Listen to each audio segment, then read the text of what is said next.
Good evening, ladies and gentlemen, and welcome to another session from the Wise Asylum.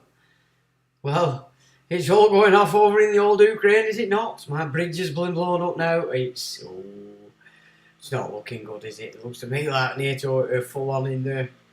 And war is upon us in Ukraine between the east and the west. It's not good. It's not good at all, is it? Because, of course, they want all your offspring. And according to a German minister, they want all your offspring conscripted between 16 and 35. 35, can you believe it? Okay, 35. That's a big ask. So that's what they've got cooking on the old cauldron. And they're getting excited. And of course, Truss just signed us into PESCO. Oh, dearie me, that isn't good. Brexit, what did I say to you? I said they're going to go all out to pull us right back into Europe. And this is exactly what they're doing. So they're going military now, getting the European Union, which is Germany and France, giving our military, handing it over to the Third Reich and the revolutionaries. Ooh, that's not good. It's not good at all. Every English soldier now, Scottish, although a lot of Scottish are getting wrapped up and sucked into this game that's going on through the Scottish Rite.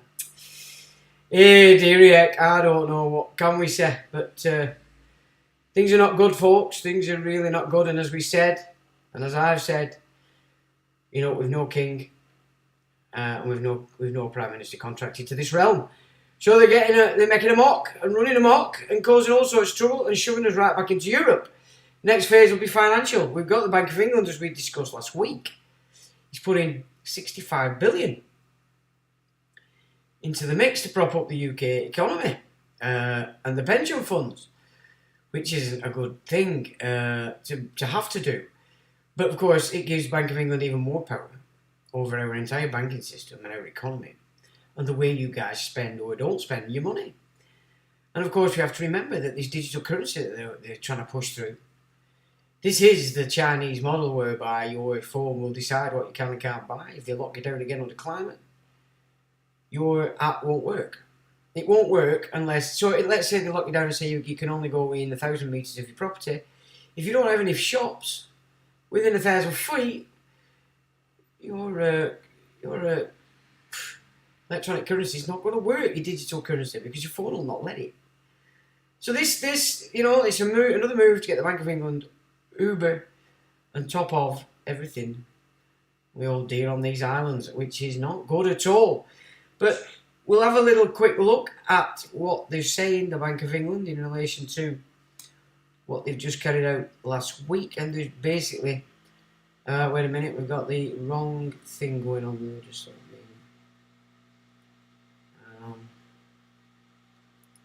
got the wrong job on there. Let me push it on. And then, my transition. All should be well. Right, great. So, it says, Bank of England steps in to buy long-dated bonds. 30-year yields tumble by 100 BPS after Bank of England support. Bank of England to buy up to £5 billion of gilts a day until October the 14th. Gilt sales due to start next week postponed. And the Bank of England still aims to reduce QE holdings by 80 billion. Okay? London, this is September 28th, but I've looked and there's not really anything that gives you any more data than this. Bank of England stepped in to Britain's bond markets to stem a market rout, pledging to buy around £65 million, which is $69 billion. So there's only a $4 billion now difference between our currencies, of long-dated gilts after the new government's tax cut plans triggered the biggest sell-off in decades. Citing potential risk to the stability of the financial system, the Bank of England also delayed on Wednesday the start of a programme to sell down its £838 billion of government bond holdings, which had been due to begin next week. Were dysfunction in the markets continue to worsen, there will be a material risk to the UK financial stability, the Bank of England said. And remember, we're talking about the UK bankrupt government. So all this is just about adding debt to our slate that will be administered and taken from us under bankruptcy as assets beholden to them into the hands. And of course, what did the Vatican say? All assets are to be put in the Vatican Bank before the end of September. That includes persons. It's all your titles. Now we're going to get into another session of why it's so important that you really come to terms and understand what a statutory declaration is, because there's a confusion out there. Now, if you've ever tried it and it didn't work, you've not shown yourself as what it is that you've declared yourself to be. That is another important thing. But once we go through that statutory declaration correctly, and we're also going to look at the etymology of the word man, with some very interesting data indeed. But the two work hand in hand, let's just say. So we'll get on to that after we've covered what's quite important in relation to politics over here on the old British Isles. It said the central bank said it was still committed to an £80 billion cut over the next 12 months in its holdings of bonds bought after the global financial crisis of 2007-2008 and during the bug pandemic. British 30-year bond yields had hit their highest since 2002 earlier on Wednesday, and traders said it was becoming increasingly hard to buy and sell bonds as no one wanted the risk of holding such a volatile asset. Pension schemes which operate liability-driven investment, or LDI funds, to meet regulatory requirements had been selling long-dated gilts to meet emergency collateral calls or reduced exposure, pensions advisors said. There are schemes running out of cash at the moment, one pension consultant said before the BOE intervention. This was a response to a further specific issue with the LDIs and the relationship they have with pension funds. A source familiar with the BOE's decision said, left unchecked, collapsing gilt prices could have caused a vicious cycle of fire sales of assets, pushing prices yet lower and creating more forced sellers. After the BOE announcement, long-dated bond prices surged with 30-year yields plunging more than a full percentage point, their biggest one-day drop in Refinitiv records dating back to 1992. The central bank put no limit on the size of its intervention, but said it initially planned to hold daily auctions to buy up to £5 billion of gilts with a maturity of at least 20 years between Wednesday and October the 14th, so that's Wednesday just gone. The purpose of these purchases will be to restore orderly market conditions, it said. The BOV bought £1.25 billion of gilts out of £2.587 billion offered in its first buyback on Wednesday, rejecting offers it thought were priced too high. From the BOE's point of view, the low number of offers will be viewed positively, suggesting its commitment to buy long-dated gilts as acting as a backstop and easing a liquidity squeeze, without it having to make big purchases itself. Temporary intervention. The BOE last intervened in the gilt market to stem market turmoil in March 2020, when the bug script roiled markets, expanding its then dormant quantitative easing programs by hundreds of billions of pounds. In contrast to then, the BOE said on Wednesday that the intervention would be strictly temporary and would be unwound in a smooth and orderly fashion once risks to market functioning are judged to have subsided. Markets have balked at the unfunded tax cuts that form part of the new finance minister, Kwasi Kwarteng's. What kind of a name's that? It's just the fiscal statement on Friday. Well, BOE have put something out of a floor under the market in the short term. However, their pro-cyclical fiscal policy remains, and as such the respite might not be long-lasting, said Charles Deeble, head of fixed income strategy at Mediolanum Asset Management. The BOE's intervention reduced long-dated bond yields back to their level at the end of Friday after the initial negative reaction of Kwarteng's statement, but shorter-dated yields were still higher. So obviously this new cabinet that's contracted to nobody, apart from the controllers, there's an agenda now that's obviously been planned way before, that's been launched on the getting rid of the old bombshell. But shorter dated yields were still higher. Speaking on Tuesday, BOE chief economist Hugh Pill said the BOE would only delay its planned sale of bonds if it saw market dysfunction and it would not stop an orderly market repricing of the debt. The BOE couched its intervention on Wednesday in terms of tackling a specific financial stability problem, rather than being a broader attempt to rein in yields. Economists and investors said the central bank would be keen to avoid the perception that it was stepping in to finance the government, or that the market turmoil jeopardised its ability to take steps to return inflation to its 2% target. The likelihood of the market misunderstanding this policy change, though, is high and risks a potential hazard of misstep, said Bethany Payne, Global Bond Portfolio Manager at Janus Henderson Investors. So that's what they've done it for, they're saying. Again, I'll just say, for me, it's just another means, another method by which they can pull more power into the Bank of England in readiness for this digital currency that this bunch of Johnny-come-latelys down at Chalco, Westminster, are fully behind and fully endorsing. So, who's on tonight? Hello, Paul, Slipknot, Debbie, Mew, Paul, hello, Wayne, hello, Tass Rickens, evening, Public Notice, hello, Cos and Jace, how are you doing? How are you doing? Indeed. So that's the Bank of England throwing in more cash, bigging itself up now again. Meanwhile, we've still got a position where this bank is running the bankrupt government here. It's just beyond me. Let's fold the damn thing. It's garbage. Contracts are off, debts are off. Go back to the realm. It's got to be the simplest method, has it? Not. It's there, it exists. Now then, what to do next? Have a look.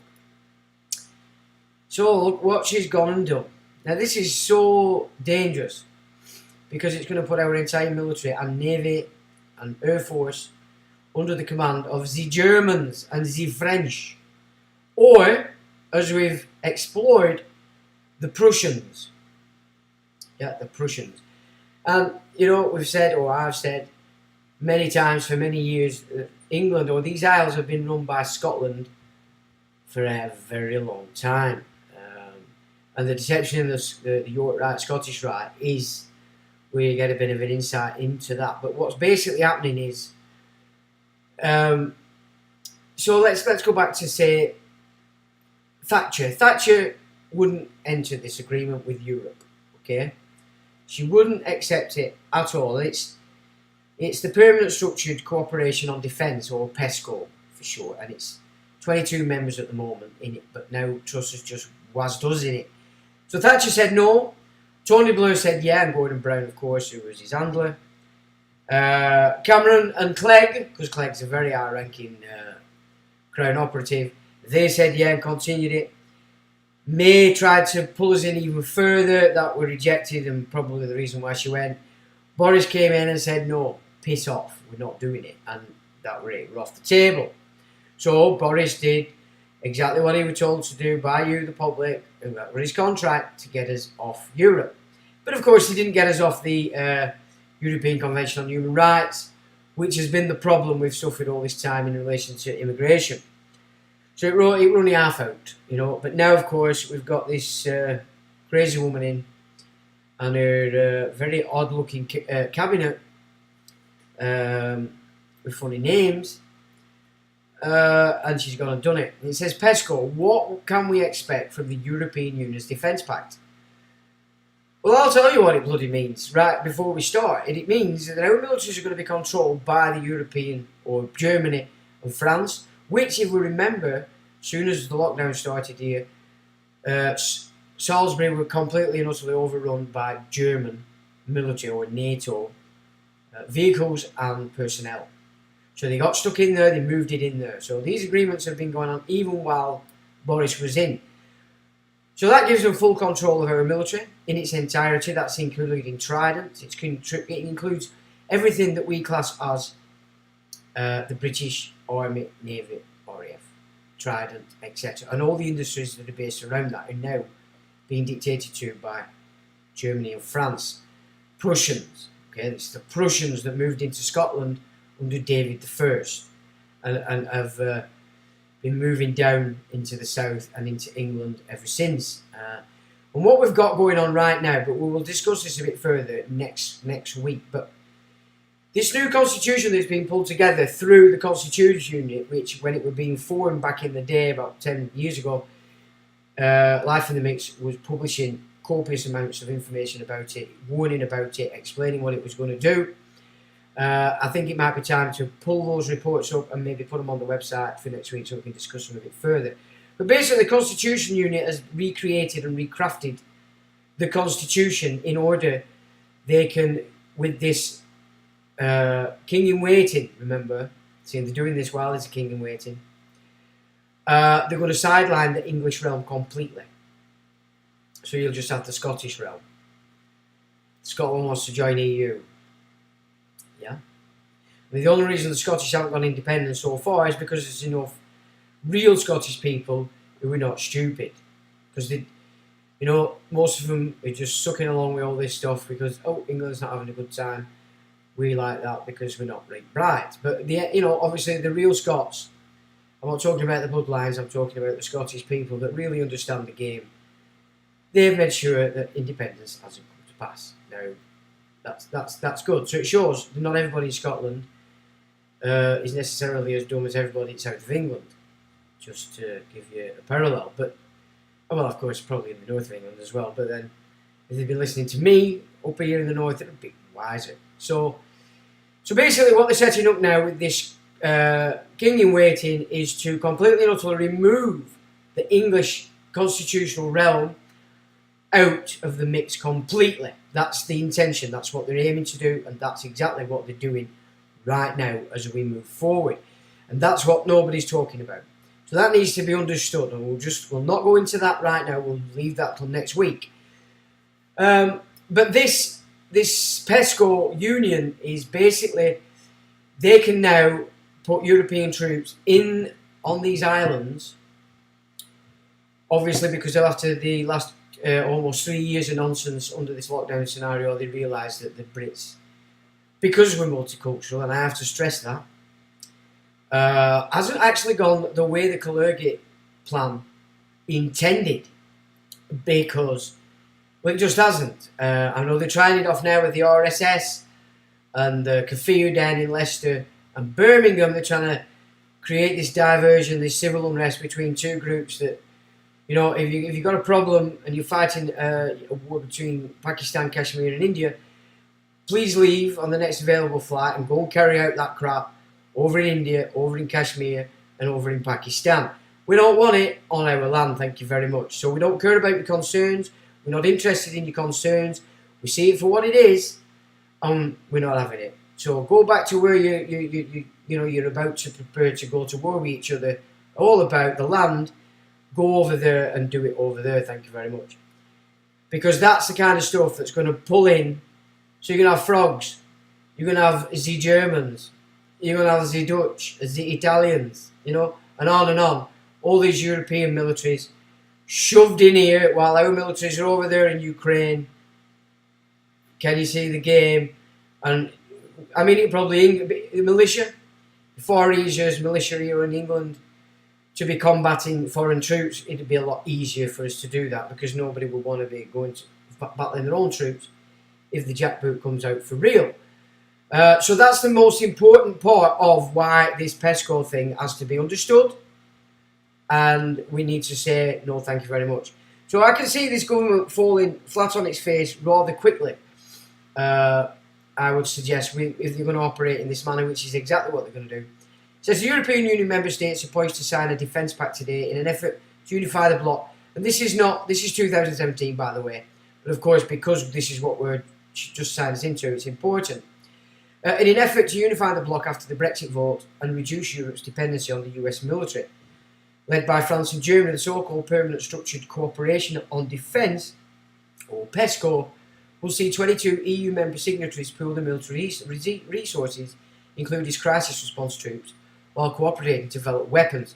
Now, crisis has expanded now. It's not terrorism anymore, is it? It's pandemic, and it's also, more importantly, climate. So that's what you've got to keep in mind when you're reading these terms, because this is what they're telling you. PESCO follows wide-ranging spending cuts to defence across Europe, leaving the continent's military forces unable to provide vital assistance. Over the last 2 decades, when the conflict broke out in the Balkans, Libya and Africa, for example, European defence support fell short. Europe's unwillingness to act in response to Russia's annexation of Crimea in 2014 attracted widespread international criticism. See how they swing that? Russia's annexation of Crimea in 2014, not mentioning Obama and the Scofield Bible note believers basically did a military coup. That's exactly what happened in 2014, but they present you that with Russia.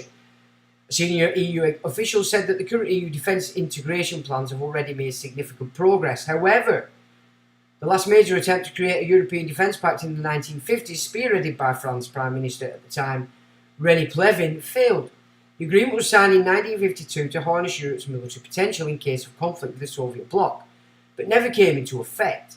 The UK, which only approved Plevin's plan in principle, has always been reluctant to sign a joint European defence agreement, stemming from concerns about the creation of an EU army.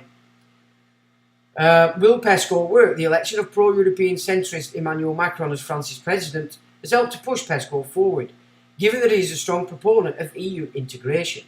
Pressure from the US President Donald Trump, who has urged European countries to pay more into their defence budgets, has also added to the project's momentum. And that's Reuters reporting. However, France and Germany appear to have different ideas over what PESCO should aim to achieve. Paris originally wants the initiative to encompass a vast array of projects, while Berlin wants to focus on ensuring that as many countries as possible sign up to it. Aside from Denmark, which has opted out of all EU defence plans, only Austria, Poland, Ireland and Malta have yet to decide whether or not to join PESCO. How about UK involvement?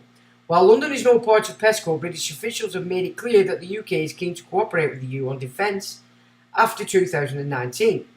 Britain may be able to participate, but only if it provides substantial funds and brings expertise to the table, according to EU officials. EU foreign and defence ministers are expected to sign this pact morning in Brussels. And a multi-million euro EU funding package for PESCO is still under consideration. So that was back in 2017. And so 8th of October, Liz Truss warned she might be falling into EU military ties with new Navy settlement. Politics information, it says. Liz Truss was warned she might be falling into EU military ties with the new Navy settlement. Prime Minister has been warned to not enable the UK to be dragged into EU military accidentally after she signed a Navy deal this week at Emmanuel Macron's European Political Neighbourhood, EPC, summit in Prague. The choice to enter a part of the PESCO has alarmed some Brexiteers who concern it may undermine the UK's sovereignty. Ooh, absolutely. Well, you only have sovereignty as a nation because you've got a strong military. Former Defence Minister Sir Gerald Howarth, a member of a number one Brexiteer, has led the marketing campaign to withstand becoming a member of PESCO for a few years. He mentioned that it's very severe and we should be very cautious. The problem around PESCO is that the buildings are everlasting. So, I mean, if you want to sideline Brexit, if they started to say, oh, we're going to get rid of the pound and go euro, that'd have everybody in upstart. Obviously, this is the same mechanic.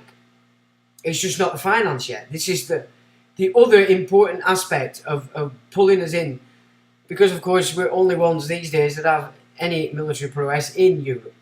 Is that not correct? So, damn right they're going to want the old Brits in. We should not signal as much as something which undermines our sovereignty and the place we shouldn't have a veto.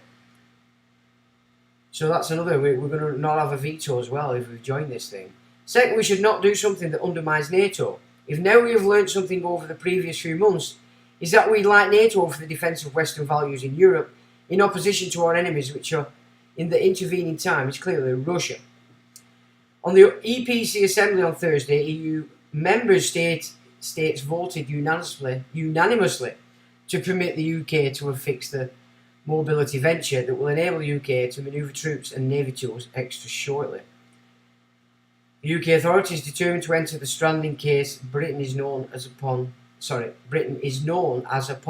NATO ally to defend the Baltic states from the Russian invasion. Fears have heightened over the prospect of Putin pushing navy into Lithuania, Latvia and Estonia after his invasion of Ukraine. One senior Brexiteer, former Armed Forces Minister Mark Francois, who now chairs the highly effective group of Tory Brexiteers, the European Analysis Group, ERG, mentioned he believes that the transfer was the proper one. He mentioned, as we're exterior, the EU, this is badly written, we are able to choose into particular person PESCO initiatives if they benefit, and taking a look at how we may velocity up reinforcing the Baltic states from the UK throughout inner EU borders could effectively have Navy benefits. Nevertheless, it's NATO that continues to be the bedrock of our safety, particularly in deterring additional Russian adventurism, and we should always remember that. However, David Banks of Defence Coverage Analysis fears the transfer is part of a slippery slope to become a member of the EU military. Of course it is. There are issues that senior figures within the civil defence, on Ministry of Defence and overseas workplace would love Britain to affix an EU military. He mentioned there's something like a 10-stage strategy of software, checking negotiation and signing of binding commitments earlier than the PESCO states even get to a vote.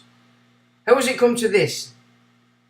Far between Whitehall and EU apparatuses, European Defence Company and Political and Safety Committee, and we didn't even know. Individuals saying that US is already in Navy mobility, however, they have been solely invited. I'm not conscious of any vote and deal of this type. So there's nothing gone through Parliament, nobody's been given any chance to talk about this, no votes, nothing, it's just been done. And she can because she's not contracted to us. So I'm hoping people are starting to learn how important it is how the Tories play this game by changing leaders halfway through the term. And any other political party that does that, you vote in a particular Prime Minister in waiting to carry out the policies that they tell you they're going to carry out in the manifestos and the campaigns. You have a contract with them. It's very difficult for them to break everything in those contracts when that's the case. But this, when they change Prime Minister, they create a new cabinet, and the whips don't do anything about it. So the whips clearly don't operate for Parliament per se, they're operating again for the Crown, because the whip system is in and of itself, if it were working for the real Parliament, wouldn't allow this kind of skullduggery. And there'd be sort of, if you're going to change a leader within halfway through a term, then really it should be put to the ballot box of the entire nation, would be my opinion. But no, this is an exceptionally well-used, well-oiled, and it works, loophole that these political class use quite often. And I did say earlier that they were talking about conscription. One German minister has mentioned it this week about conscripting in this European Defence Force everybody from 16 to 35. Now, how's that going to play out here? So they say conscription. Does that mean all the immigrants? Does that mean all the Muslims? All the Jews? All the blacks? Or is it just for white honky? Knowing full well white honky doesn't mind a bit of uniform on, a bit of merchant. We're not too bothered about that kind of stuff, because of course that's the programme that we've had for many a century. But my guess is it's going to perfect itself in further removing white honkies, not just from British Isles, but from across Europe and also the United States of America, because of the game they set up in the Ukraine. I mean, Ukraine is a huge landmass. It'd be very easy for them to shift what was a neutral zone, i.e. a buffer zone between NATO countries and Russian border. It was a buffer zone. Nobody had any interest in militarising the Ukraine, and that was a pact made in 1990 when they all signed off on the breakdown of the Soviet Union. It looks to me like they're going to flip that and create that huge landmass into an actual war zone, which would satisfy the intent they've got for perpetual war, perpetual conscription, etc. Damage people, more military minds back into civil street, operating again for this corporate system, because they believe they're operating for the nation. So that's what I'm seeing as this game unfolds. And it's rather worrying, but let's just have a little look at this. The idea of conscription's coming out of Germany. Germany's going to be controlling this new defence force. You know what I'm saying? The Prussians, that's what we're looking at. We're looking at the Prussians here. So we're not looking at German people. Let's get this right. In the same way as every nation, the system, the state, the religion has all been co-opted now by this Prussian secret society system, which has come through the York Rite, the Scottish Rite, and the Jesuits, and all the knightly orders afforded to the Holy See. And I hope we've sort of explored that enough in these last year, maybe, so that you know what I'm talking about, and when I'm trying to show that this is in its entirety a foreign force that's took over all our systems, and all beholden to a priesthood that we've also explored, and we can say, I mean, with the term Zionist, it's a political movement, is Zionism. As it is, it's not really the religious movement, it's more the political movement of this priesthood religion that they're implementing, that we know now is the Noahide law system. So this is what the priesthood is. We've explored again that this actual priesthood isn't at all pushing biblical tradition through Cyril Scofield and his notes, which created the new Bible script for what are classed as Zionists. This new Islamic fundamentalist idea, which they've been very clever to get in place by having it shoved through the mosques and said, this is Sharia and this is how it is. Of course, that's on the Muslims who have looked into themselves. Does the Sharia match the Quran? Because it doesn't. So that they've got everybody dancing now to this script. They've got intentions for each particular group, race, nation, as they go on with this thing, in order that they can have everybody mop each other up, as we got to see when you look at the proposals from Albert Pike for the 3 World War agenda, in order that this Prussian system could take over everything. So that it's all there to be seen if you're actually looking in the right places. So it says Germany's Grand Coalition government of Christian Democrats and Social Democrats want to reintroduce general military conscription. Now this was in 2018, but of course now that PESCO has come back on the scene, it's come up again. And one minister in particular said we want to conscript from 16 to 35. Now if we go into PESCO, that includes us. Can you understand why we need to be out of Europe? This is exactly why we need to be out of Europe, because of where they're going to take Europe. And remember, Europe, as a landmass and a population, is bigger than the United States. So you've got these idiots, the Prussians, who are trying to basically create a superpower in this EU garbage. It would never work. The Europeans do nothing but hate each other. And that has been so for millennia. You can't create what you created in the United States out of Europe, because every single nation has its own culture, it has its own history. The United States were formed by a lot of different cultures, but they were all operating under one particular constitution, which is why it worked. And it gave the freedom to do for yourself the best you can in the system that we were set up over there in the United States. Of course, that's been taken again, as we know. The Federal Reserve System is running it in its entirety. FBI, CIA. If you look into CIA, the majority of them are coming out of what you class as Jesuit. So, full-blown Prussian controlled. Or Yale, Skull and Bones. Yeah, again, Prussian chapter. So it's interesting. But I just want you to know that this is the plan. And if we don't get this PESCO sodded off, then your kids, and all of you up to 35, are going to be up for being conscripted as they build up this nonsense in the Ukraine. And we do need to keep this in mind. So there you go. That's the and I'll put all this up again after so you can have a look at them. But that is what is going on in relation to these numpties. Now I want to just So this is what I said earlier, didn't I? This conscription idea. Is it going to be just for white honkies? Or is it going to include every immigrant that's here, every Muslim, every black guy, and anybody else that's here?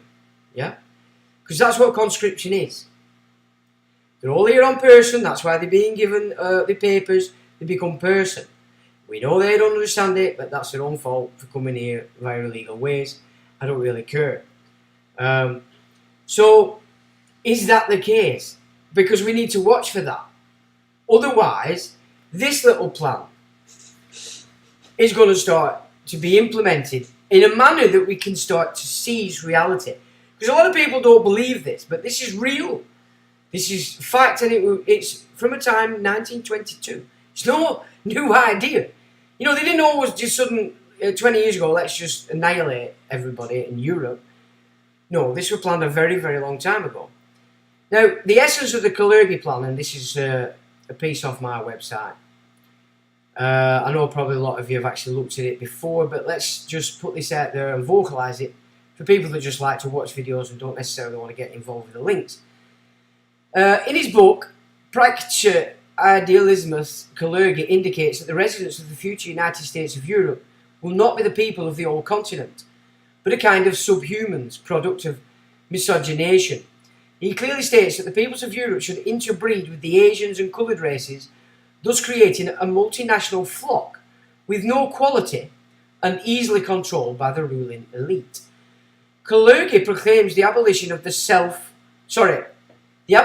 right of self-determination, and then the elimination of the nations with the use of ethnic separatist movements and mass migration. So setting up like Black Lives Matters, all these fruit bat climate idiots, all these little stupid idiots that have been set off on all these little branches of and this and that, and they haven't got a clue what, they don't know nothing. This is part of this plan, but migration, mass migration is the biggest. And as I said before, if you source that back, the earliest I could find that strategy was back to the Assyrians. It was a strategy they used very well for the time, and then they expanded their empire. So it's no new thing. In order for Europe to be controlled by an elite, he wants to turn people into one homogeneous mixed breed of blacks, whites and Asians. Who is this elite, however? Kalergi is particularly illuminating on this. The man of the future will be of a mixed race. The races and classes of today will gradually disappear due to the elimination of space, time and prejudice. The Eurasian Negroid is the race of the future, similar in appearance to the ancient Egyptians. They will replace the diversity of peoples and the diversity of individuals. Instead of destroying European Judaism, Europe, against her will, refined and educated these people, the Jews. But of course, we're not talking about Jew, we're talking about the Babylonian misrepresentation of the biblical tradition to the point they took it over. And he says, we'll be driving them to their future status as a leading nation through this artificial evolutionary process. Insofar as Europe is Christian, it is in a spiritual sense Jewish. Insofar as Europe is moral, it is Jewish. But it's not, it's the Babylonian system. Because of the works or the notes of Cyril Scofield. It's all based on that. Now, Cyril Scofield didn't just come out of it. It goes back to Derby, all these so-called supreme Protestant think tanks. But they weren't thinking, but they were actually the Puritans that we were all fighting at the time of the Civil War. It's that side of things that's took it over. That's what's running the Church of England as well today. Which is why Charles was happy to take the oath of the Church of England first. Blagging everybody that he's not the king. He's a king in waiting. He's a nothing. And the Church of England oath is meaningless. Well, I will get into that in a little bit. Almost all of European ethics are rooted in Jewry, which it has been since the Holy See were taken over way, way back by this priesthood. All protagonists for religious or non-religious Christian morality, from Augustine to Rousseau, Kant and Tolstoy, were Jews of choice in a spiritual sense. Nietzsche is the only non-Jew, the only European heathen moralist. In the East, the Chinese people are the ethical par excellence. In the West, it is the Jews. That's what they're saying, remember. Strength of character paired with sharpness of the mind predestines the Jews in their most excellent specimen to become the leaders of urban humanity.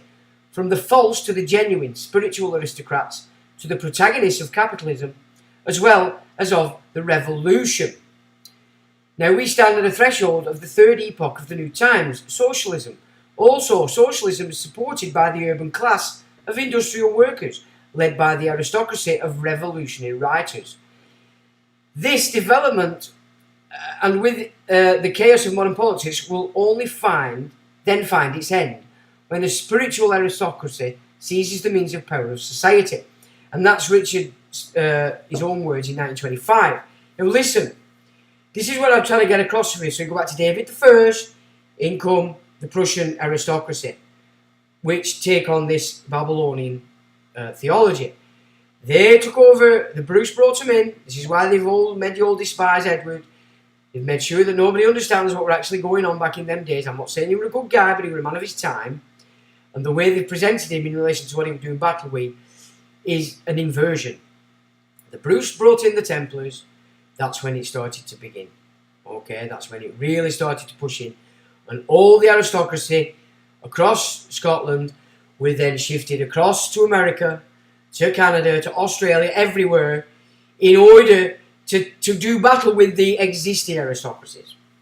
Okay, and that's the battle that's been going on.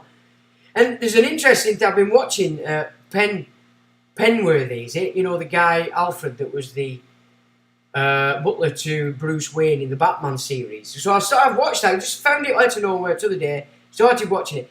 If you want an insight into what's been going on since the Second World War here, at the highest levels, we're talking aristocratic, it will show you this picture.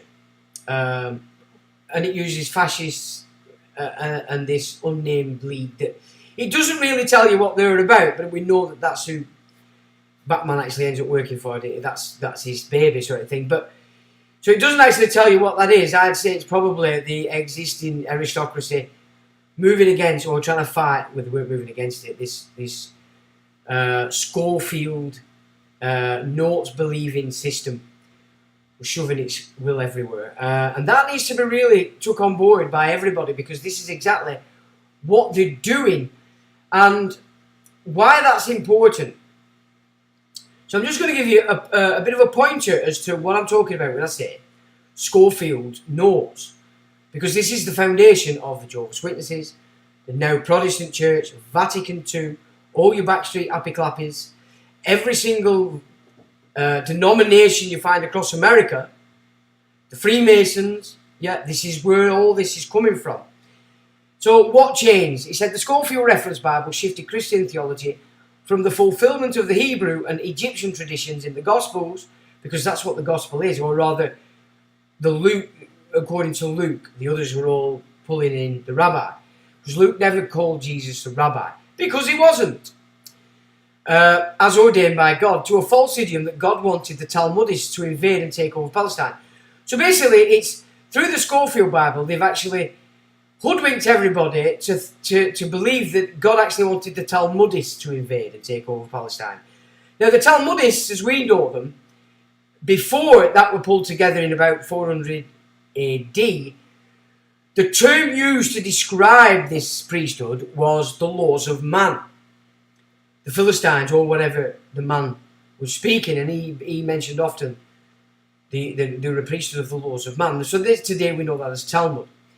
This first subversion relates directly to the patriarch Abraham, today known as Abraham, specific to a distortion of the promises God had made to Abraham, who's the ancestor of both the ancient Hebrews and the Arabs, so the Semites. Okay, so the first real deception comes about in shifting what the Bible said God said to Abraham, and shifting it into this Scofield Notes Bible, which is the backdrop to all this schism that's going on. It says, now the Lord had said, so this is, we're going to get into what the Bible said according, and then what they've written. Now the Lord had said unto Abraham, get thee out of thy country, and from thy kindred, and from thy father's house, unto a land that I will shew thee. And I will make of thee a great nation, and I will bless thee, and make thy name great, and thou shalt be a blessing. And I will bless them that bless thee, and curse him that curseth thee. and in thee shall all families of the earth be blessed. Now what's important there is the term thee, okay? Because in that biblical quote, thee is talking specifically about Abraham, him, okay? Because the word thee in the old languages is they use the term thee, because that is specific to Abraham. So this promise was only given to Abraham, nobody else, nothing to come after, okay? Although the word thee singular in the Hebrew, this is where Scofield pulled the thing, and this is why people have not got it. These are clever. Scofield pulled a fast one, made it plural, and applied the blessing to modern Jewry, right? So he shifted it off just being specific to Abraham and shifted it into a plural meaning and transferred it onto all the priesthood of the Babylonian ilk into the future. So that's the language as we described, as we explored through the etymology, the means by which they can transfer good or bad, what it is their plans are. So in his notes, this is what Scofield, he said, "And curse him that curseth thee, wonderfully fulfilled in the history of the dispersion. It has invariably fared ill with the people who have persecuted the Jew, well with those who have protected him. The future will still more remarkably prove this principle. In essence, what is being told here is that before the end of the 19th century, the secret societies had in place the global network that would operate as judge and jury over the nations as to how they see Israel in visual." I've not explained that very well there, actually. So basically, because it might be difficult for everybody to understand that, but in changing thee from being specific to Abraham, he made it plural and then transferred it on to the priesthood itself, when clearly the Bible is only speaking of the blessings and curses being afforded to Abraham himself. Now there's others, we don't need to go through them, but I just want to give you an idea of what we're talking about here.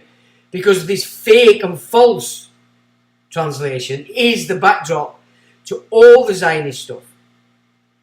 All the backstreet happy clappies, the Church of England, Vatican, because of Vatican II, and all the denominations across the United States, because they're all under the Masonic umbrella.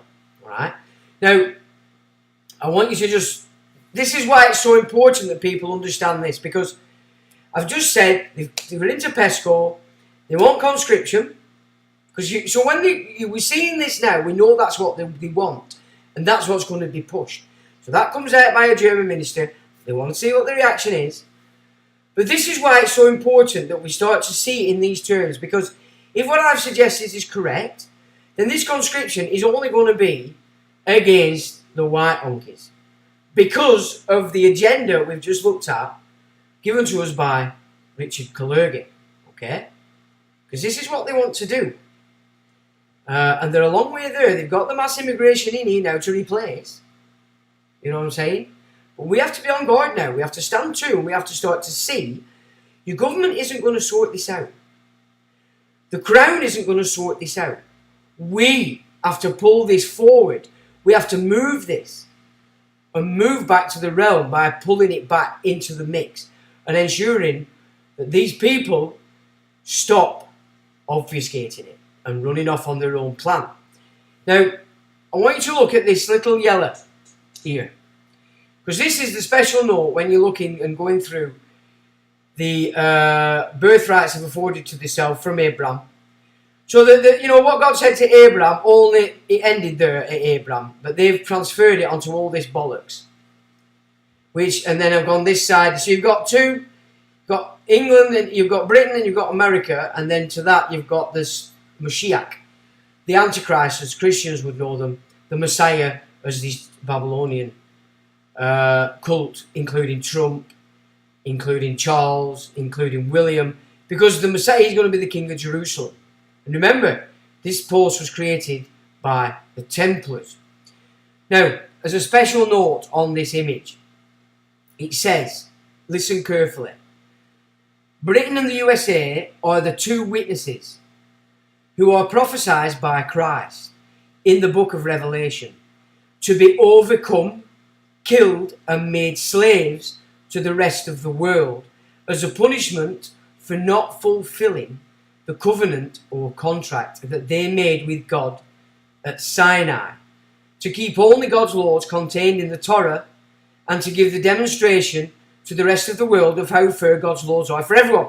They're going to sacrifice Britain and the USA as a people and as a nation to satisfy this Babylonian priesthood, the Noahide system, as though it must be real, God said. Okay? And who are they going to get to do all that? Well, first they have to get you to consensually do it. This is what they're doing with PESCO. You get what I'm saying? Can you see the picture? That is so imperative that people now start to recognise isn't a conspiracy, theory. These are the facts you can see playing out all around you. Yeah? But you're obviously diverted onto all sorts of nonsense. But this is where it's at, people. This is where it's at. And the Noahide system is what our destruction, Britain and the USA, in the sacrifice of it, is going to birth. So we really have to get on board with this thing. So Trump is 100% a part of this priesthood. He's moving the same agenda.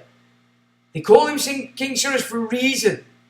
Because King Cyrus is the one that emancipates this Babylonian priesthood. So they can raise the Messiah.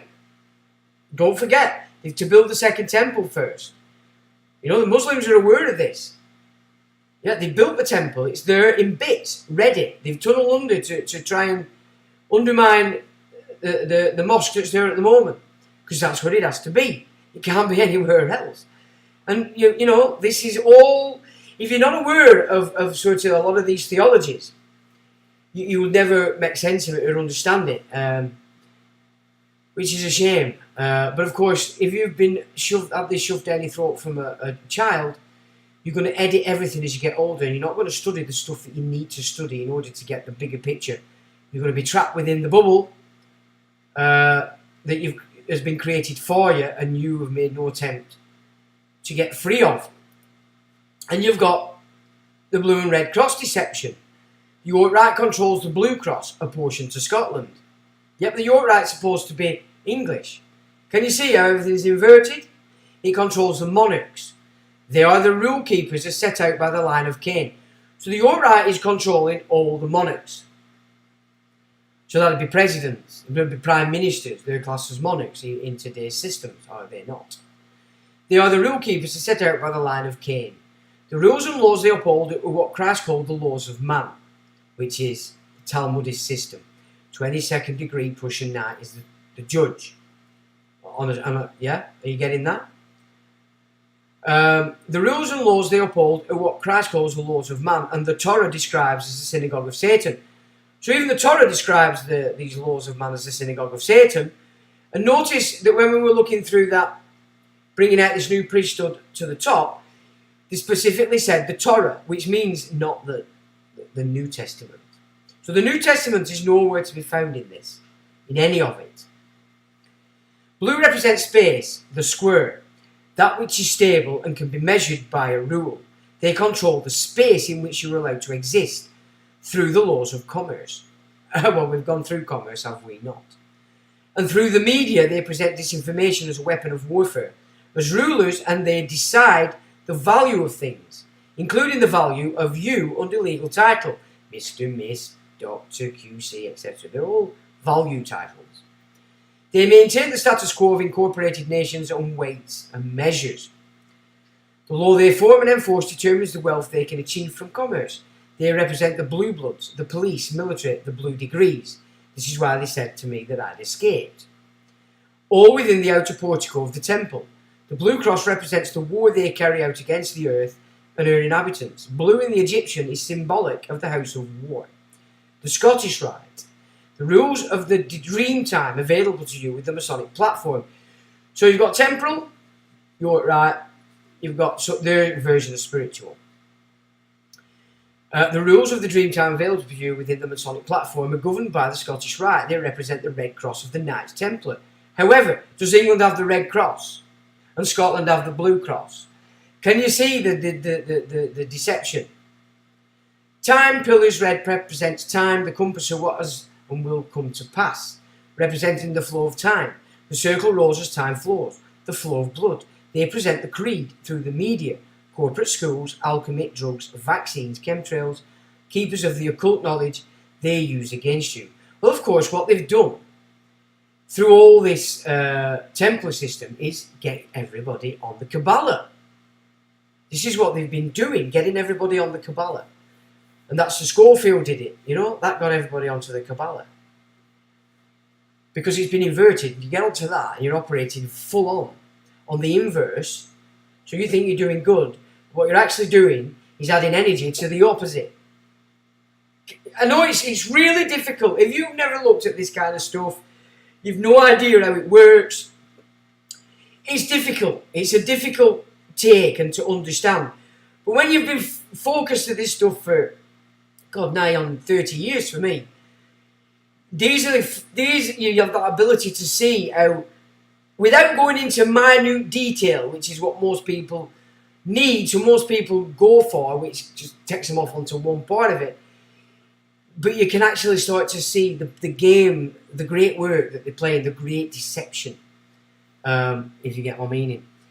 The all-seeing eye is DMT, symbolised in the acacia and mimosa tree. Each holds extractable DMT, dreamtime, and the head will reach the sky like the Geel Tower. No king can ever defeat it. That's Humpty Dumpty.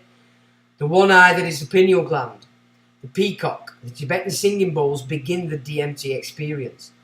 The thistle looks like mimosa, hence the reason the Scottish Rite uses it as their symbol, as does the Scottish Privy Council, its version of it. Ordo ab chaos, the profane interpretation is given as order out of chaos. The inner sanctum interpretation is as follows. Ab, God, ordo, and chaos. So you've got Jesus' right path on one side, Lucifer in the left path on the others, again representing then the two pillars of Joachim and Boaz.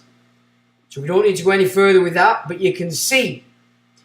Can you see how this idea of inversion is more important of you comprehending it as a word? You've got to comprehend it in the subconscious way. So I don't know. I think that's just a natural progression as you keep studying this kind of stuff. So there was one more thing.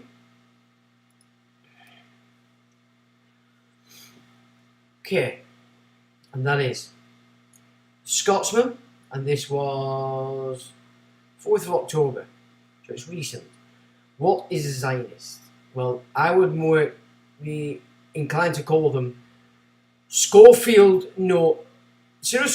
Bible Notes believers, because that's basically what they all are. Be the Jehovah's Witness, Mormon, whatever. Today, if you're operating according to these systems, you are basically operating according to the notes of Sir Scofield. It's as simple as that, people. So we can get off the we don't have to say Jew, we don't have to say Zionist, because they're not. Even the Torah says that those that push the laws of man are the synagogue of Satan. That's the Jews of the day. The Hebrews said that. Jesus called them the laws of man. Yeah, this is what the synagogue. This is where it is. And the synagogue of Satan is the Babylonian priesthood. That's exactly what it is. And that's what built the Second Temple. So this system's been being pushed around for a very long time and was demolished on the efforts of the man. British PM Liz Truss says she's a huge Zionist as she pledges support to Israel. Liz Truss attended the Conservative Friends of Israel event held at the Tory Party annual conference in Birmingham, where she's described herself as a huge Zionist. But what is a Zionist? Here's everything you need to know. In remarks to the audience at the Conservative Friends of Israel event on Monday, October the 3rd, Liz Truss said she is a huge Zionist and supporter of Israel, who fully intended to take the UK-Israel relationship from strength to strength. But what is a Zionist? Why is the term controversial to some people? And what did Liz Truss say about Israel? According to the Anne Frank House organisation, a Zionist is someone who supports the pursuit of an independent Jewish state. Zionism broadly refers to the movement to form an independent Jewish state in the Middle East, within the historical boundaries of Israel. thereby supporting a modern state of Israel. The name is derived from the word Zion, a Hebrew term referring to a hill near the city of Jerusalem. The Jewish Virtual Library reports that Israel is called the Holy Land because it is there where God promised Abraham that he and his descendants would inherit the land of Israel as an eternal possession. Well, he had a lot of problems first. Who was the founder of Zionism? Although the Zionist movement fundamental philosophies date back several centuries, so-called modern Zionism started in the late 19th century. It was a time that the Jewish people were facing renewed anti-Semitism. Well, that was mainly in Russia, in the pogroms, who were the captured Khazars by the Prussians through Catherine the Great. We've explored that, yeah? So they took over the Khazaria and shifted them all over Russia in pogroms, trained them to set up these financial systems that were working for the banking system, and then thrust them wherever it were the Prussian system was invading to set up the same system. This is why they tied into it. Theodor Herzl, a Jewish journalist and political activist from Austria, is credited as the founder of modern Zionism, as he established the political organisations in 1897, according to IsraelIED.org. Why is the term Zionist controversial? The term Zionist carries a stigma for some, with the Anne Frank House organisation even reporting that it is often used as a swear word or as a negative label. One reason is the fact that Zionist strives for the pursuit of an independent Jewish state, i.e. Israel, and in recent times the country has faced widespread criticism due to its ongoing conflict with Palestine. However, as the Pew Research Centre points out, Jewish people may have widely differing views on Israel, and some are in favour of a Palestinian state alongside Israel as a means of resolving today's conflict. And it's important that there's a lot of Jews in Israel who openly protest and call themselves Jews against Israel, against Zionism. It's what they do. So this is another system above the Jews, the Christians, the Muslims, yeah? But it's controlling our positions of power. Muslims through the mosques, Christians through the churches, and the Jews through the synagogues. So it's done, because nobody takes it out. What did Liz Truss say about Israel? After the President of the Board of Deputies urged the government to move its embassy to Israel and Jerusalem, which we discussed, did we not? Rather than Tel Aviv, where it currently exists, Liz Truss responded at the Conservative Friends of Israel event in Birmingham. She said, "There is just one capital to the UK, and that's London. There is just one capital to Israel, Jerusalem." So now you can see that it wasn't a fakery, that this guy pulled it out, and we pulled it out last week and said, this is the plan. Took us into PESCO. Next plan is to follow Trump and move the British embassy into Jerusalem, pulling together this no-hide system. For the last 2,000 years, it's been Jerusalem, always our spiritual home. It's never been the spiritual home of the Khazar, okay, or at all, because Judaism is a religion.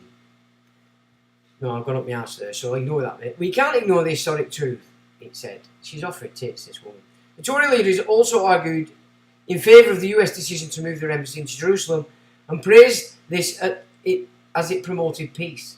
Furthermore, addressing the reports of conflict, have the priesthood give America peace? No. Look at Biden. So it's not promoted any peace whatsoever. I think we're all a bit too overly concerned in what the hell's going on in the Levant. What do we care, really, when it's based entirely on the notes of Cyril Scofield? This is why we're in such a mess. It's on us, on you, for not paying attention, for not seeing if what's being pumped out by the telly is real. Furthermore, addressing the reports of conflict between Israel and Iran, the British PM said, "Believe me, the UK will never allow, together with our allies, Iran to get a nuclear weapon. In this world where Russia wants to give them one, they'll have one in 10 minutes. In this world where we are facing threats from authoritarian regimes, listen at them. Listen at what they're saying. Putin's just given a referendum and they've blown up his pipeline. They've just had you all locked in kennel. That's authoritarian regime. They talk out their ass, these people. Double speak, is that what it was called? Reverse speak in 1984. In this world where we are facing threats from authoritarian regimes who don't believe in freedom and democracy, why are we letting people running our nations get away with this? What has happened to you? Is it because of what you've all took? Has it lowered your IQ? Has it stopped you from feeling? What is going on? The UK and Israel need to stand shoulder to shoulder and will be even closer in the future. Yeah, through Pegasus, that nasty piece of crap that gets into any software, anywhere, infrastructure, your house, whatever. What do you think of that, chaps? I mean, just, that's absolutely, I couldn't make it any clearer. The backdrop and the path as it is to no hide. I couldn't make it any clearer. If I tried, could I? Let's be quite honest with you guys. It's just it wouldn't be able to be done. That's as clear as it gets. I hope. What are you guys on about? Hello. Everybody's just giving it the hello. Discipline of the Messiah, hello. Jace Ventura, hello. Leon, hello. Tree, hello. Alright, so we're all good. So you've all been paying attention, that's good. Because that's quite important stuff, that, I have to say. But it gives you a better picture of what it is I keep rabbiting on about. And now it's obviously we all need to pay attention to what is this no hide. We want to be finding whatever we can about it and let's present it in a manner. I've seen all the fringe stuff on it, I've seen it all. I followed it for quite a number of years before they all got kicked off the YouTube. So I got the picture way back then. Enough to know it's very important that people don't let this thing go on. And by doing that, it means we make a fuss about PESCO, we make a fuss about moving the embassy. Because these are things that have to be accomplished before the Messiah can come forward. So understanding that's a good thing. It's a very good thing that we understand that. So I've just gone blank screen, I don't know why. But I want to look now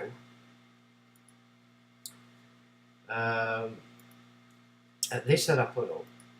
Okay, it's not working, so let me just... So now I'm going back to this. It always does this. It's actually right on.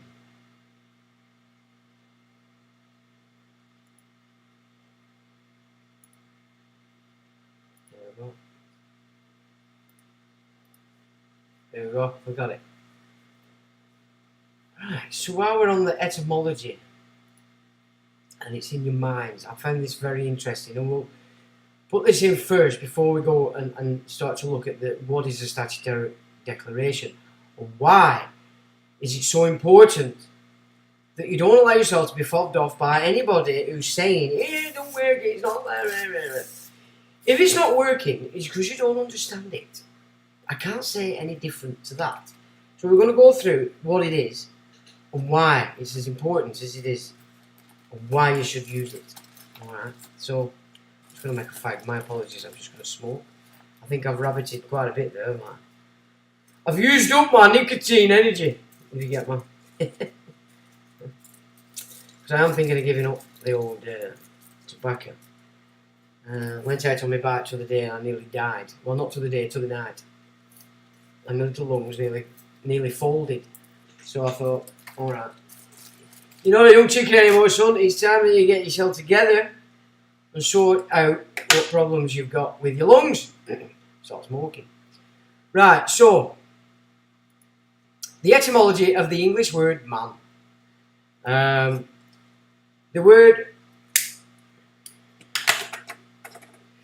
word human is not related to man. It's a complete coincidence that one contains the other, because human comes from the Latin humanus, which was derived from homo, meaning same. The etymology of the English word man is as follows. Old English, man, brave man, hero, servant, vassal. So that's quite a variation of meanings on the Old English.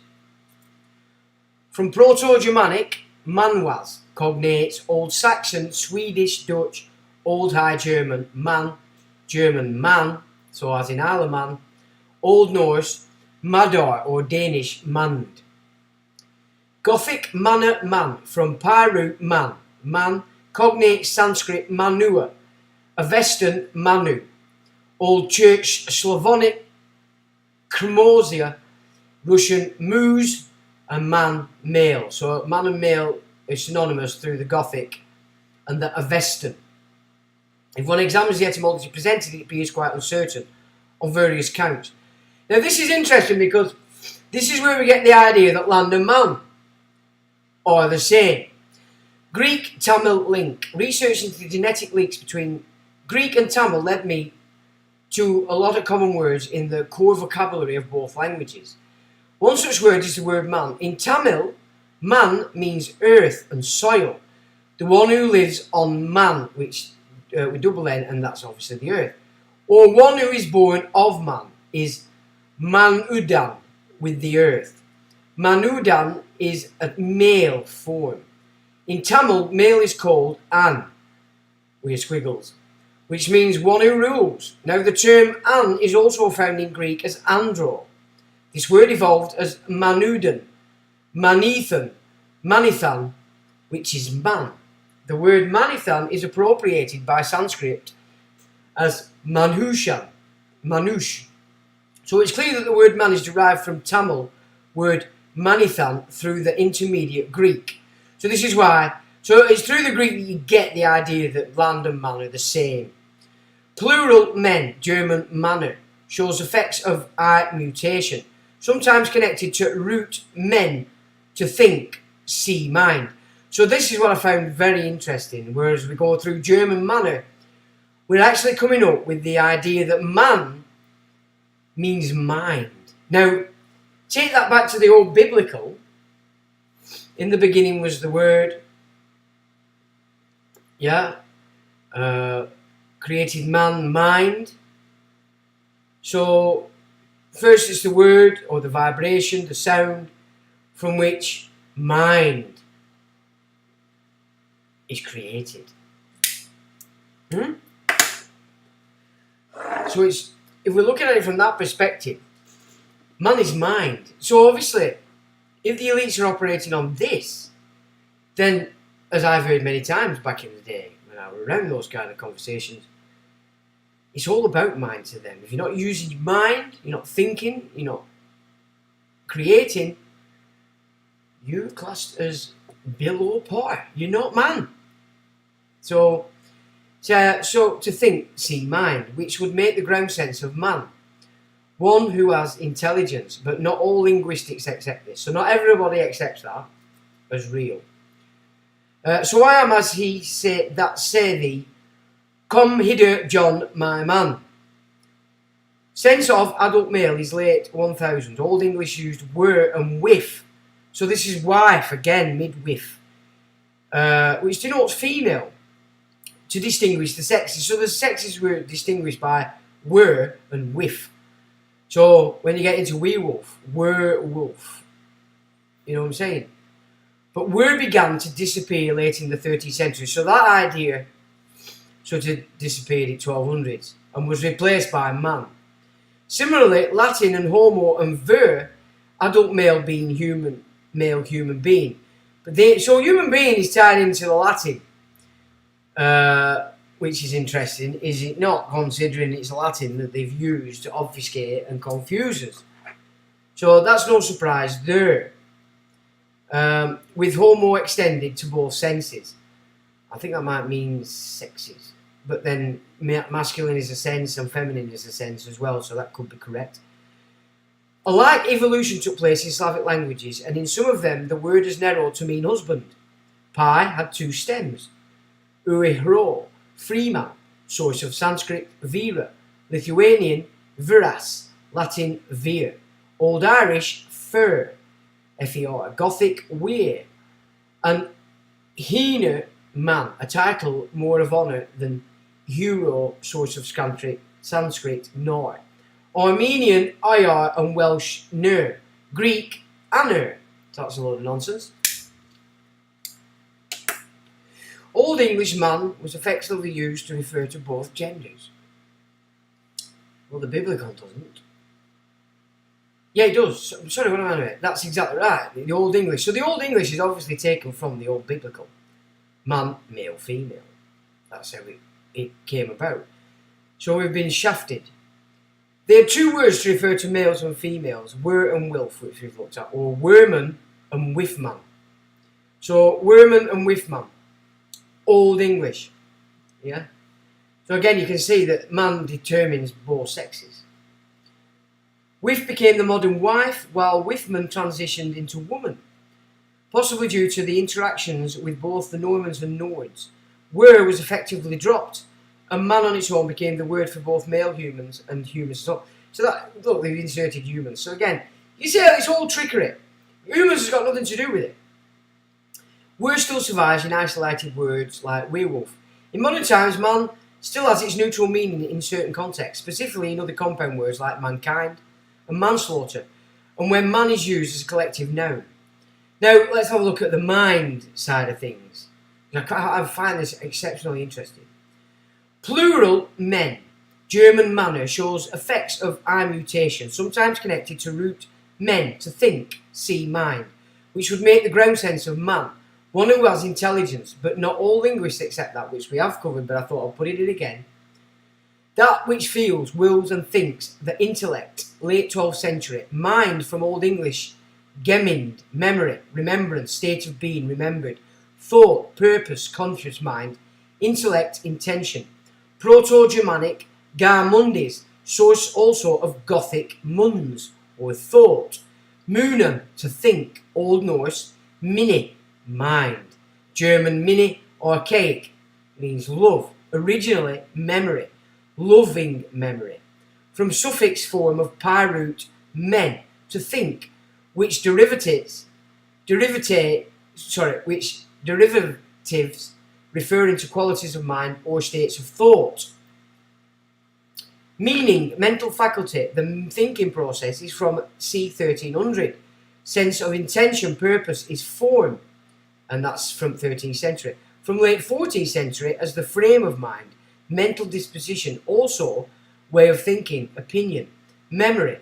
One of the oldest senses now is almost obsolete except in old expressions such as bear in mind, which comes from the late 14th century, call to mind, early 15th century, and keep in mind, again late 15th century. So it took a long time for them to uproot the languages to a point that everything has a different meaning.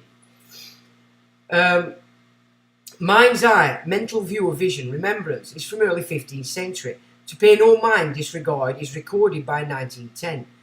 American English dialect, to make up one's mind, determine, come to a definite conclusion, is by 1784.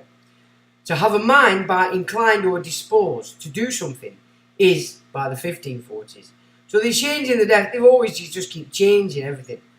To have half mind, to have one's mind half made up to do something, is recorded from 1726. Out of one's mind, mad, insane, is from late 14th century. Out of mind, forgotten, is from 1300s. Phrase time out of mind and time beyond people's memory is attested from early 15th century. Mid 14th century, to remember, call to mind, take care to remember, also remind oneself, from mind. The Old English verb was mingian, mindigian, from West Germanic munigion, to remind, meaning perceive, notice, is from late 15th century. That of, to give heed, to pay attention to, is from 1500s. That of, be careful about, is from 1737. Sense of object, to dislike, is from 1600. Meaning, to take care of, look after, is from 1600s. Minded, minding. So you can see the shift all the time in these meanings. Negative use, not to care for, to trouble oneself with, is attested from 1600. So never mind, don't let it trouble you. Is by 1778. The meotic expression, don't mind if I do, is attested from 1847. It is the hypothetical source of evidence for its existence is provided by Sanskrit. Manas, mind, spirit. Mati, thought. Muni, sage, seer. Avestan, manner. mind, spirit, Greek, memona, I yearn, mania, madness, mantis, one who divines, prophet, seer, Latin, mens, mind, understanding, reason, memini, I remember, mentio, remembrance, Lithuanian mintis, thought, idea, Old Church Slavonic, mineti, to believe, think, Russian pamjat, memory, Gothic, gamuns, Old English, gemind, memory, remembers, conscious mind, and intellect.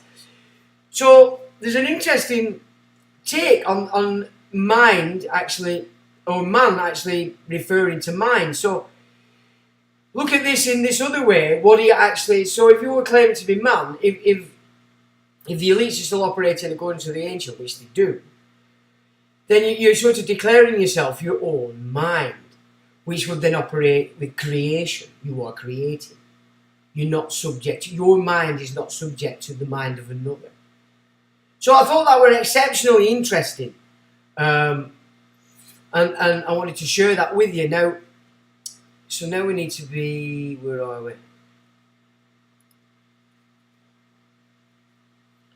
The best thing to do, obviously, is to go through the Statutory Declarations Act 1835 to vocalise it in its entirety so people can listen back to it. Because not everybody likes to read, and it is a lot easier if you're going to listen to somebody else gobbing off, is it not?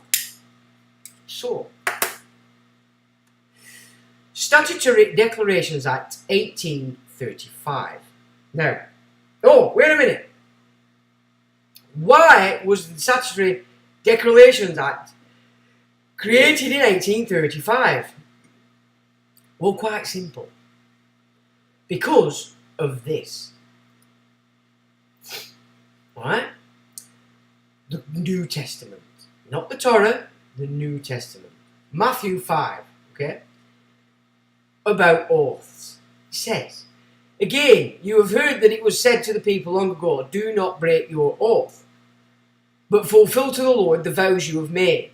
But I tell you, do not swear an oath at all, either by heaven, for it is God's throne, or by the earth, for it is his footstool, or by Jerusalem, for it is the city of the great king. Not godly king, the earthly king. The earthly king is Satan. Right? And do not swear by your head, for you cannot make even one hair white or black. All you need say is simply yes or no. Anything beyond this comes from the evil one. Now that's my experience. The spiritual realm never asks you to oath. It asks you questions. You say yea or nay, and off you go. So that is absolute fact. But make it no mistake, listen again. But I tell you, do not swear an oath at all, either by heaven, for it is God's throne, or by the earth, for it is his footstool, or by Jerusalem, for it is the city of the great king. Right? Now, upon that, Christian England created this. Right? That's why this was created. So that you didn't have to take oaths. If you were taking oaths, you were going contrary to the Gospels. 1835, chapter 62. An act to repeal an act of the present session of Parliament intituled an act for the more effectual abolition of oaths and affirmations taken and made in various departments of the state, and to substitute declarations in lieu thereof, and for the more entire suppression of voluntary and extrajudicial oaths and affidavits, to make other provisions for the abolition of unnecessary oaths. Can you dig? 9th of September 1835. That's why it was created. Whereas an act was passed in the present session of Parliament intituled an act for the more effectual abolition of oaths and affirmations taken and made in various departments of the state, and to substitute declarations in lieu thereof, and for the more entire suppression of voluntary and extrajudicial oaths and affidavits, and it was thereby enacted that the said act should commence and take effect from and after the first day of June in this present year, so that's 1835. The present year, the year of our Lord, 1835. It not being intended that the said recited act should take effect before the same received the royal assent. And whereas the said recited act did not receive the royal assent till after the said first day of June, 1835, and whereas it was enacted by the said recited act, that from and after the first day of June next ensuing, it should not be lawful for any justice of the peace to administer or receive such voluntary oaths as are therein mentioned, it being intended that the said prohibition should take effect from the time of the commencement of the said recited act, and whereas it is expedient to amend the said act and to make some further provisions for the better effecting the object thereof, and to consolidate all the provisions relating thereto into one act, be it therefore enacted by the King's most excellent Majesty, by and with the advice and consent of the Lords Spiritual and Temporal and Commons, and this present Parliament assembled, and by the authority of the same. Recited Act repealed, that from and after the passing of this Act, the said recited Act shall be, and the same is hereby repealed. Lords of the Treasury empowered to substitute a declaration in lieu of an oath, and in certain cases. Now, let's just break there. The minute you put your hand on the Bible and swear an oath, what have you broken? Law of the gospel. What are you? Person. You're not allowed. You're not mind. You're not your own mind. You're not your own man. Right? Now I'm just going to put this by you, because when I started acting physically doing this, and then for sometimes in the 90s, for like maybe 5 years in the 90s, I'd started to realise that the biggest problem this Prussian system had on England was 25 bishops in the House of Lords. They stopped so many things and people weren't paying attention. Why? Because as soon as Tony Blair took office, his entire mission was to replace the Lords with their own. Yeah? The Talmudists. Yeah? The Scofield Notes believers. That's what it were all about. And right up till maybe 2010, that 25 bishops blocked so many of Tony Blair and Gordon Brown's or the Crown's attempts to root them out. It was fantastic, and I recognise that. So that were the real Church of England boys. So if you're a baby boomer, that's the Church of England you knew. This one that we've got now isn't. It's a complete farce. In fact, it's the inversion of the Christian ideal. Make no mistake about it. So, even up to maybe 2010, they didn't have enough of their own in to scupper the 25 bishops voting together in sync with church doctrine. That's important that people don't know, because they just they were too busy calling the system in its entirety, the state, the lords, the system, which is why I said I was quite happy when people got it in their heads after maybe a couple of years pushing it everywhere. It's not your state you hate, it's the corporate. It's the fact the corporations have took over your state. We're at that point. We've been at that point for quite a number of years. And it be further enacted that in any case whereby an act or acts made or to be made relating to the revenues of customs of excise, the post office, well, they've done it, the post office, of stamps and taxes, the Office of Woods and Forests, land revenue, what they're doing with Office of Woods and Forests. Land revenues, works and buildings of the War Office, the Army Pay Office, the Office of Treasurer of the Navy, the Accountant General of the Navy, or the Ordnance, His Majesty's Treasury, Chelsea Hospital, Greenwich Hospital, the Board of Trade, or any of the office of His Majesty's Principal Secretaries of State, the India Board, so that's your Raj, the Office for Auditing, the Public Accounts, the National Debt Office, or any office under the control, direction, or superintendence of the Lords Commissioners of His Majesty's Treasury, or by any official regulation in any department, any oath, solemn affirmation, or affidavit might, but for the passing of this act be required to be taken or made by any person on the doing of any act, matter, or thing, or for the purpose of verifying any book, entry, or return, or for any other purpose whatsoever, it shall be lawful for the Lords Commissioners of His Majesty's Treasury, or any three of them, if they shall so think fit, by writing under their hands and seals, to substitute a declaration to the same effects as the oath. Okay? Solemn affirmation or affidavit, which might, but for the passing of this act, be required to be taken or made. So it's cancelling them out. It's not saying you can't use them. It's not telling you you can't take oaths. It's not telling you you can't use affidavits. It's saying this on its own is in place of all them. It's in the stead. To be in tune with Matthew 5. Right?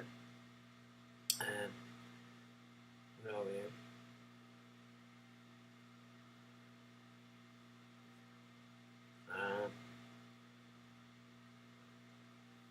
I've got lost there. I'm shooting off the full stop. Alright. Or officer in person empowered by such act or acts to administer such oath, solemn affirmation or affidavit, make and subscribe such declaration, and every such commissioner, collector, other officer or person is hereby empowered and required to administer the same accordingly. So you create the statutory declaration, they have to accept it in place of any oaths and affidavits, okay? Do you understand that? There it is for you. Now, it goes on, because it gets, again, it further explains what this is. Point 3. Declaration substituted to be published in the Gazette and after 21 days from the date thereof, blah, blah, blah, blah. And it be, so this is what they published. And it be enacted that when the said Lords Commissioners of His Majesty's Treasury or any three of them shall in any such case, as herein before mentioned, have substituted in writing under their hands and seals a declaration in lieu of an oath, solemn affirmation or affidavit, such Lords Commissioners shall, so soon as conveniently may be, cause a copy of the instrument substituting such declaration to be inserted and published in the London Gazette, and from and after the expiration of 21 days next following the day of the date of the Gazette wherein the copy of such an instrument shall have been published. The provisions of this Act shall extend and apply to each and every case specified in such instrument, as well and in the same manner as if the same was specified and named in this Act.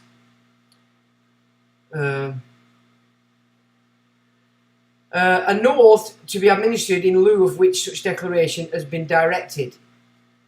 Okay, so once you've put this declaration in, there's no, they can't make you do anything else. You've made your state, you've declared your standing, or you've declared your truth, whatever. As this form, you're not taking an oath, alright? You're not assumed numpty again. And it be enacted that after the expiration of the said 21 days, it shall not be lawful for any commissioner, collector, officer, or other person to administer or cause to be administered, or receive or cause to be received any oath, solemn affirmation, or affidavit, in the lieu of which such declaration as aforesaid shall have been directed by the Lords Commissioners of Her Majesty's Treasury to be substituted. False declarations in matters relating to certain revenues and misdemeanour. And it be enacted that if any person shall make and subscribe any such declaration as herein before mentioned in lieu of any oath, solemn affirmation, or affidavit by any act or acts relating to the revenues of customs or excise, stamps and taxes or post office, required to be made on the doing of any act, matter or thing, or for verifying any book, account, entry or return, for any purpose whatsoever, and shall wilfully make therein any false statements as to any material particular, the person making the same shall be deemed guilty of a misdemeanour. Oath of allegiance still to be required in all cases, provided always that it be enacted that nothing in this Act contained shall extend or apply to the oath of allegiance in any case in which the same now is or may be required to be taken by any person who may be appointed to any office, but that such oath of allegiance shall continue to be required and shall be administered and taken as well and in the same manner as if this Act had not been passed. So that's oath in the judicial system and to the state, etc. That they still carry. Oaths in courts of justice and still to be taken, provided also that it be enacted that nothing in this Act contained shall extend or apply to any oath, solemn affirmation or affidavit which now is or hereafter may be made or taken, or be required to be made or taken in any judicial proceeding, in any court of justice, or in any proceeding for or by way of summary conviction, before any justice or justice of the peace, but all such oath, affirmation, affidavits shall continue to be required, and to be administered, taken, and made, as well as in the same manner as if this act had not been passed.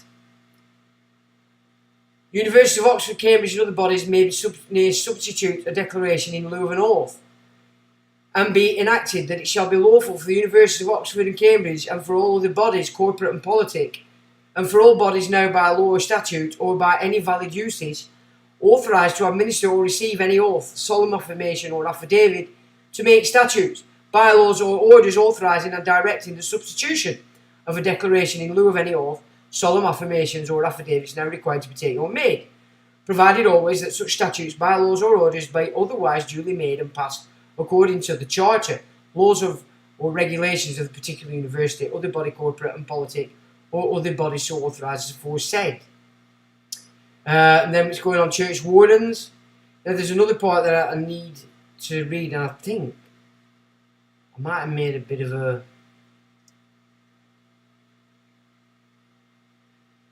So let me just have a look.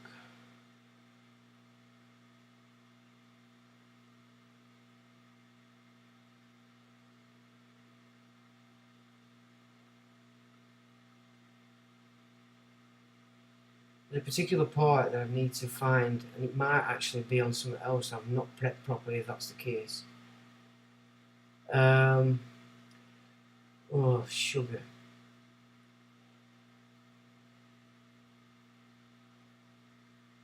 Where is it? Right, just give me 5 seconds.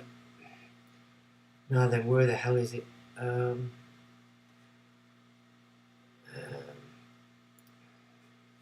Cause havoc.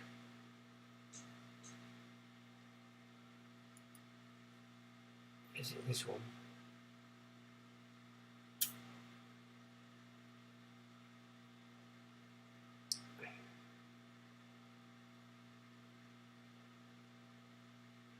So that's same full text.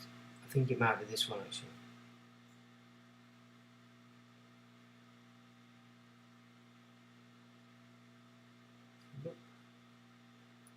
Oh, I might have cut that up a bit actually.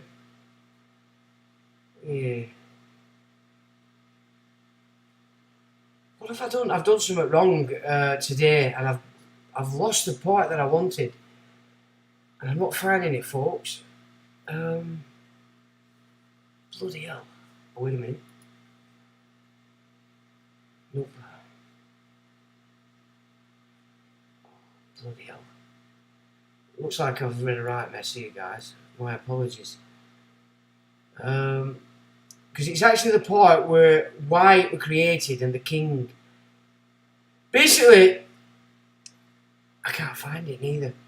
Basically, it was created for the king to administer his dominions across the world as if he was there face to face.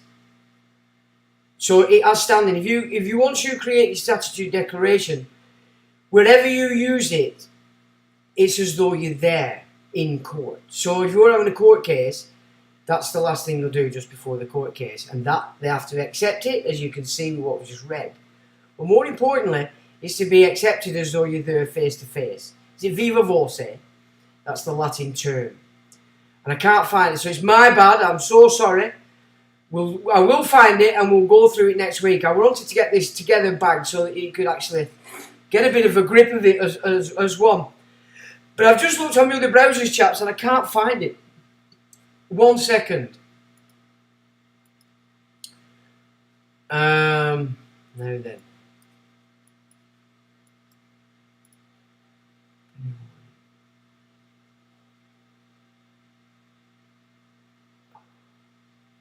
No, I've totally cocked up. I'm so sorry, chaps. I've completely cocked that up. So I can't finish that off. What a bugger. I'm sorry about that. I really am. But we will... We could be here all night, chaps, if I do that. Honestly, it's not worth it. It's much better. But I'm sure did you understand the standing of this instrument. Now, what you've got to, once you've started to grasp that, what you need to start thinking about is, well, pulling all your information you know together. You know what you don't want to be. You must have an idea of what you are. You know what I'm saying? So man, that's the jurisdiction we use. We are making an absolute distinction way off person and saying, look, here I am, man, male. I accept as a trust. I accept that I'm beneficial for the trust. Kind of stuff. Are you with me? Or you settle a beneficiary even, you know? Which is what we use. The thing is, you need to think in them terms and create your own idea of what you're happy to declare yourself as. Now, I think on behalf of the House Society, I'd be happy to invite you to send us those, once you've put it together, your version. If you want to send them to me, we'll look at it for you and put you right. But the important side of it is it's your declaration. It has to be what you see yourself as in your terms. We can help you then, maybe just putting it into the correct lingo, but not taking away from what it is you're trying to communicate. Does that make sense? And is that something you might be up for? Because we can help in that regard, but ultimately you need to form your own idea what it is you're declaring about yourself. And once you've formulated that and made it right, then you can start to put together your own statutory declarations for any and all things. They have to be accepted, as we've just read through. Yeah, and they can't say, we need this, we need that after. That is it in full. And as long as in your declaration you've covered all points, covered all avenues, then who can judge it? They can't. You with me? Now that's not gone as well as I wanted, because I really wanted to put it all together in one so that it would compact. But I will do it next week. We will put it to, and I'll probably take the important bits of that we've just read again, so it is together in one thing. So apologies for that, chaps. What are you guys saying? Good evening to you all.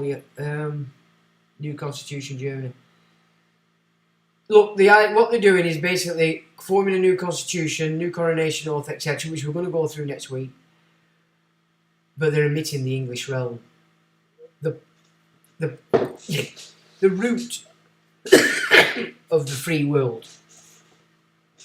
Not Scottish, not Irish, the English constitution. That is the root of the free world, folks.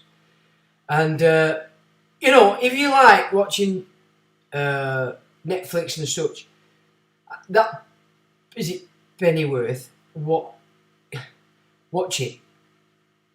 I'll say to all of you, watch that first season of Peaky Blinders, because you'll see what was going on after the First World War.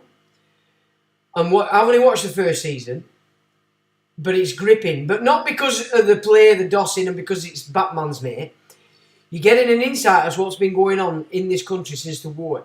The Sweeney, if you look back at the Sweeney programmes that were, the professionals, again, you're getting an insight. So you're probably looking at, the battle that you'll see in Penworth was real. And you can see that also in the professionals, if you watch them again, and the Sweeney. They're showing you what's happening to our realm. But Pennyworth, shows you gives you an insight into how the monarch acts in relation to what's going on in the realm, which side's getting better than the other side, etc. Excellent. An absolutely superb bit of kit to help you get your mind into how it works at the top level. Because once you start to understand that, you stop blaming. The working class stop blaming the middle class stop blaming the upper class. However, that said, we also have to understand that what's happened is the aristocracy that we now have, that have extorted the Queen that was, and fully constole and extort this King in waiting, or this Prussian, Babylonian, fake, biblically interpreted Cyril Scofield's notes theology. It's what it is, all of it in its entirety. And again, it's simple, but there's a lot to get. But if you go on that path, just focus to those points that we've looked at today, you will see the picture better than anybody that hasn't given this the time of day. Do you know what I'm saying? And this is my picture that I basically, we're getting to a point now where I can actually express what it is in my mind's eye in a manner that can actually be understood. Now, that's how you create belief in what you're doing for people. That's how you believe exactly what it is you're doing. Because you can't start moving against something if you don't have a solid foundation. And this picture that I'm trying to get out and give to you is that root, that foundation. So keep that in mind, folks. And if it hadn't been for that little bit there, that cock-up, because it is important that you see the actual written words, it would have been a bit of a blinder. I've been quite happy with that one. I would. But what I will say to you, folks, is because, of course, I'm there Thursday, I need a pee. And looks like you've been listening tonight and not necessarily jabbering on. I noticed Ray's not about. Ray, if you're there, thanks for being there in the background. Not needed, but thanks all the same. And to all of you that have joined me, I will say, give it a thumbs up. Get your mates to subscribe. And I'll say, till the next time.